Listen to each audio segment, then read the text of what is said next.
প্রিয় দর্শক, স্বাগত জানাচ্ছি সারাদিনের সংবাদে প্রতিদিনের আয়োজন রাত 11টার শীর্ষ সংবাদে। সারা বিশ্বের গুরুত্বপূর্ণ সব সংবাদের শিরোনাম জেনে নিন শুরুতেই। ফিলিপাইনে শক্তিশালী ভূমিকম্পে নিহত 70, শতাধিক আহত। চট্টগ্রামে 9 মাসে বন্ধ 9 পোশাক কারখানা। বাংলাদেশে 1 বছরে পাচারের শিকার 3,410 জন। বাংলাদেশে ঢুকছে 2 লাখ কোটি টাকার জাল নোট, জানালেন জুলকারনাইন। ইন্দোনেশিয়া স্কুল ধসে ধ্বংসস্তূপের নিচে চাপা পড়ে আছে 90 জন। সার্বভৌমত্ব রক্ষায় পাহাড়ে 250 ক্যাম্প চায় সেনাবাহিনী। অদূর ভবিষ্যতে আওয়ামী লীগের নিষেধাজ্ঞা প্রত্যাহারের সম্ভাবনা নেই বললেন আইন উপদেষ্টা। কাতারে ফের আক্রমণ হলে পাল্টা হামলা হবে, নির্বাহী আদেশে সই করলেন ট্রাম্প। ডাক্তারদের হাতের লেখা ঠিক করার নির্দেশ দিলেন ভারতীয় আদালত। চট্টগ্রাম বন্দরে 39 বছর পর 41% বাড়ানো মাশুল আদায় শুরু 14 অক্টোবর মধ্যরাত থেকে। শুনছিলেন সংবাদ শিরোনাম, এবারে বিস্তারিত। ফ্যাশন ব্র্যান্ড মানে আর্ট। ফিলিপাইনের মধ্যাঞ্চলে 6.9 মাত্রার শক্তিশালী ভূমিকম্পে নিহতের সংখ্যা বেড়ে 70 জনে পৌঁছেছে। আহত হয়েছেন শতাধিক মানুষ। হতাহতের সংখ্যা আরও বাড়তে পারে। Philippine institute of volcanology and সিসমোলজির তথ্য অনুযায়ী আজ সকাল 9:19 পর্যন্ত 225টি আফটার শক রেকর্ড হয়েছে। বেশিরভাগই বোগো সিটিতে অনুভূত হয়। ম্যানিলার সিভিল ডিফেন্স অফিস জানিয়েছে মৃত ও আহতের সংখ্যা আরও বাড়তে পারে। চট্টগ্রামে চলতি বছরে 9 মাসে 9টি তৈরি পোশাক কারখানা বন্ধ হয়েছে, অর্থাৎ প্রতি মাসে একটি করে। নতুন অর্ডার না আসায় একের পর এক কারখানা বন্ধ হয়ে যাচ্ছে। বেকার হয়েছেন 24,373 শ্রমিক। সর্বশেষ 25 সেপ্টেম্বর সিপিজেড এর নাসা গ্রুপের 2টি কারখানা স্থায়ীভাবে বন্ধ হয়েছে। চাকরি হারিয়েছেন প্রায় 2,500 শ্রমিক। আগস্ট ও অক্টোবরের বেতন ভাতা না পেয়ে শ্রমিকরা চরম অনিশ্চয়তায় ভুগছেন। 2024 সালেও 24টি কারখানা বন্ধ হয়েছিল। গত 1 বছরে বাংলাদেশ থেকে 3,410 জন মানব পাচার শিকার হয়েছেন বলে আন্তর্জাতিক সংস্থাগুলো জানিয়েছে। এদের মধ্যে 765 জন যৌন পাচার, 2,572 জন জবরদস্তি শ্রম ও 73 জন অন্যান্য পাচারের শিকার।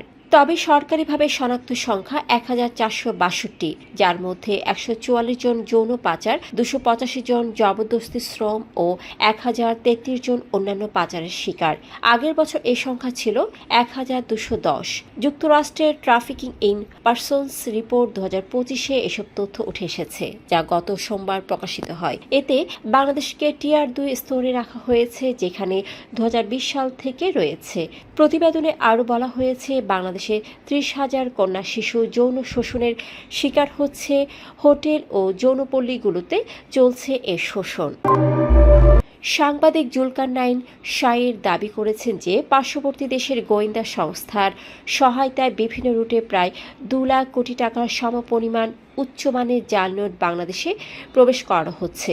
বুধবার তিনি ফেসবুকে এই সতর্কতামূলক পোস্ট দেন। তিনি বলেন, নোটগুলোর কাগজ ও হলোগ্রাম অত্যন্ত নিখুঁত হওয়ায় খালি চোখে বা ব্যাংকের যাচাই মেশিনেও তা চিহ্নিত করা কঠিন। এসব নোট বিশেষভাবে ওই দেশের মুদ্রা ছাপানোর ফ্যাসিলিটিতে প্রিন্ট করা হয় এবং কম দামে স্থানীয় জাল নোট কারবারিদের কাছে পৌঁছায়। জুলকারনাইনের বক্তব্যে বলা হয়েছে, বাংলাদেশ বর্ডার গার্ডস ও বিভিন্ন গোয়েন্দা নিরাপত্তা সংস্থা বিষয়টি জানে এবং প্রতিরোধে তৎপর, সাথে সাধারণ নাগরিকদেরও সচেতন থাকার আহ্বান জানান তিনি। ইন্দোনেশিয়ার পূর্ব জাভার সিদুয়ারজোতে আল খোজিনি ইসলামিক বোর্ডিং স্কুল ভবন ধসের ঘটনায় এখনও অন্তত 91 জন ধ্বংসস্তূপে আটকা পড়ে আছেন, যাদের বেশিরভাগই শিক্ষার্থী। মঙ্গলবার সন্ধ্যায় জাতীয় দুর্যোগ ব্যবস্থাপনা সংস্থা এ তথ্য জানায়। যা আগের দিনের ৩৮ জনের হিসেব থেকে বেড়েছে। ধসে পড়ার সময় শিক্ষার্থী ও কর্মীরা বিকেলে নামাজ আদায় করছিলেন। স্কুলটি অননুমোদিতভাবে সম্প্রসারণের কাজ করছিল। উদ্ধার কাজে ৩০০ জনের বেশি কর্মী অংশ নিচ্ছেন।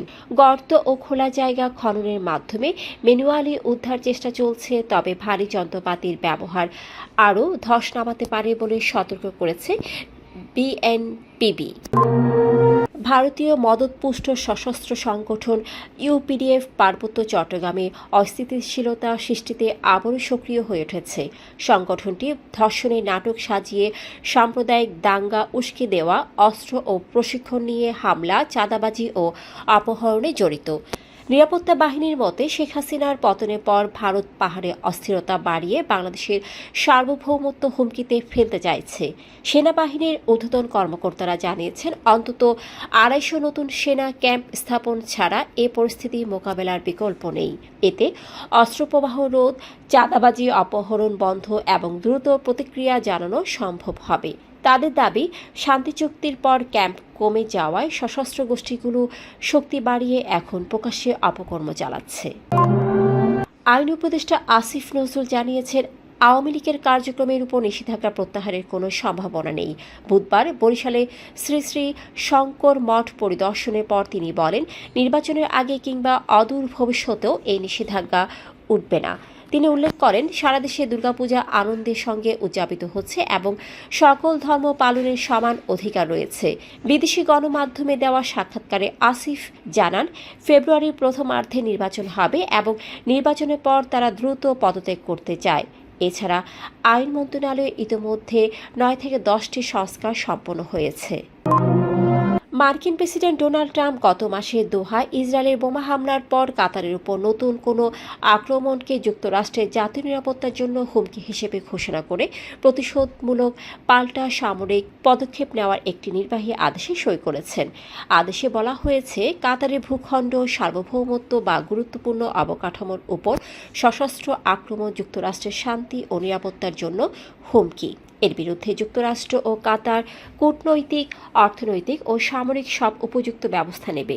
যুদ্ধমন্ত্রী, পররাষ্ট্রমন্ত্রী ও জাতীয় গোয়েন্দা পরিচালক কাতারের সঙ্গে যৌথ পরিকল্পনা রেখে দ্রুত প্রতিক্রিয়া নিশ্চিত করবেন।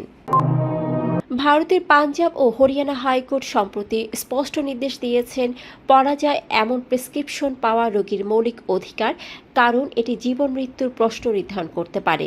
একটি ধর্ষণ, প্রতারণা ও জালিয়াতির মামলায় অভিযুক্তের জামিন শুনানিতে বিচারপতি যশগুর প্রীত সিংহ পুরী মেডিকেল লিগেল রিপোর্ট পড়তে না পেরে ক্ষোভ প্রকাশ করেন। তিনি জানান, সরকারি চিকিৎসকের লেখা রিপোর্ট একেবারেই পাঠযোগ্য নয়, যেন অদৃশ্য আঁকিবুকি। বিচারপতি প্রশ্ন তোলেন, প্রযুক্তির যুগে কেন এখনও সরকারি ডাক্তাররা এমন অদৃষ্ট লেখায় প্রেসক্রিপশন দেন, যা রোগী বা পরিবার নয়, কেবল কিছু ওষুধ বিক্রেতাই বুঝতে পারেন। নৌপরিবহন উপদেষ্টার হস্তক্ষেপে ১ মাস স্থগিত থাকার পর আগামী ১৪ অক্টোবর রাত ১২টার থেকে চট্টগ্রাম বন্দরে বর্ধিত ট্যারিফ আদায় শুরু হবে বলে জানিয়েছে কর্তৃপক্ষ। মঙ্গলবার বন্দরের অর্থ ও হিসেব বিভাগের প্রধান মোহাম্মদ আব্দুস শাকুর স্বাক্ষরিত বিজ্ঞপ্তিতে বলা হয়, এ সময়ের পর আসা সব জাহাজ, কন্টেইনার ও কার্গোর বিল নতুন হারে নেওয়া হবে। সিএনএফ প্রতিনিধি সহ সবাইকে বাড়তি মাশুল দিতে হবে। এর আগে ১৫ সেপ্টেম্বর থেকে ৫২টি খাতের মধ্যে ২৩টিতে সর্বোচ্চ ৪১% পর্যন্ত মাশুল বাড়ানোর ঘোষণা দেয় বন্দর কর্তৃপক্ষ। এই সিদ্ধান্তের আগে এশিয়ার 10টি ও আন্তর্জাতিকভাবে 17টি বন্দরের ট্যারিফ পর্যালোচনা করে স্পেনের পরামর্শক প্রতিষ্ঠান আইডম।